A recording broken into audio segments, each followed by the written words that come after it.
maamulaha dugsiga sare ee Qalax oo maanta Kalsan TV la hadlayay ayaa ka waramay jawga farxadeed ee uu ku soo gabagaboobay imtixaanka shahaadiga ah ee fasalada afraad ee dugsiga sare ee Qalax uu qayb ka ahaa ardaydii u fadhiisatay imtixaanaadkaasi.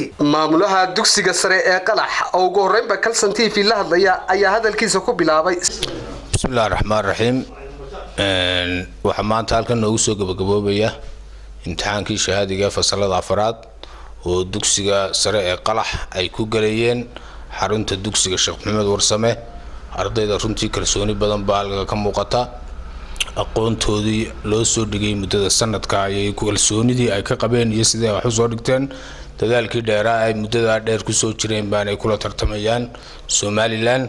waxaan u rajaynayaa insha Allah guul iyo inuu dugsigu noqdo kaalmaha ugu sareeya ee dalka insha Allah. sidoo kale Cabdilatiif Xuseen Xasan maamulaha dugsiga sare ee Qalax oo hadalkiisa sii wata ayaa ku nuuxnuuxsaday isla markaasina ka waramay dadaalka dheeriga ah ee ardayda dugsiga sare ee Qalax ay ka muujiyeen habsami u socodka imtixaanaadka iyo sida ay ugu fadhiisteen, isagoo uga mahadnaqay ardayda kalsoonida buuxda ee ay muujiyeen, uguna mahadnaqay dadaalkii dheeraa ee soo galeen iyo waliba aqoontii ay ka soo guntadeen dugsigaasi sare ee Qalax. ardayda waxaan fariin u dirayaa ardayda dugsiga sare ee Qalax, waxaan leeyahay waxaan idin rajaynayaa guul, baan idin rajaynayaa dadaal dheeriya.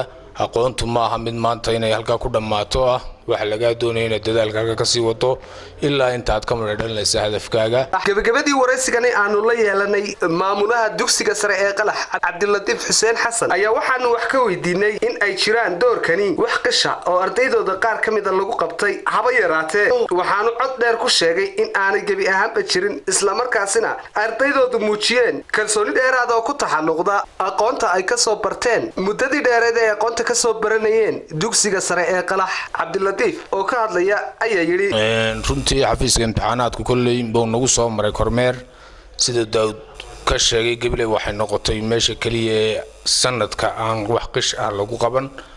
dugsiyada marka la sii eegana dugsiga sare ee Qalax waa dugsiga runtii ardaydiisu aan lagu arag wax qisha oo kalsooni badan ka muuqatay, kalsooni badan ku galay imtixaanaadka qaranka. isku soo wada duubo gabi ahaanba waxa maanta si rasmi ah u soo gabagaboobay imtixaanaadka shahaadiga ah ee fasalada afraad ee dugsiga sare ee Somaliland oo gabi ahaanba maanta si rasmi ah u soo xidhmay. waa Maxamed Xasan Sheekh Maxamed Juba, muuqaal maqalka caalamiga Kalsan TV ee gobolka cagaaran ee Gabiley.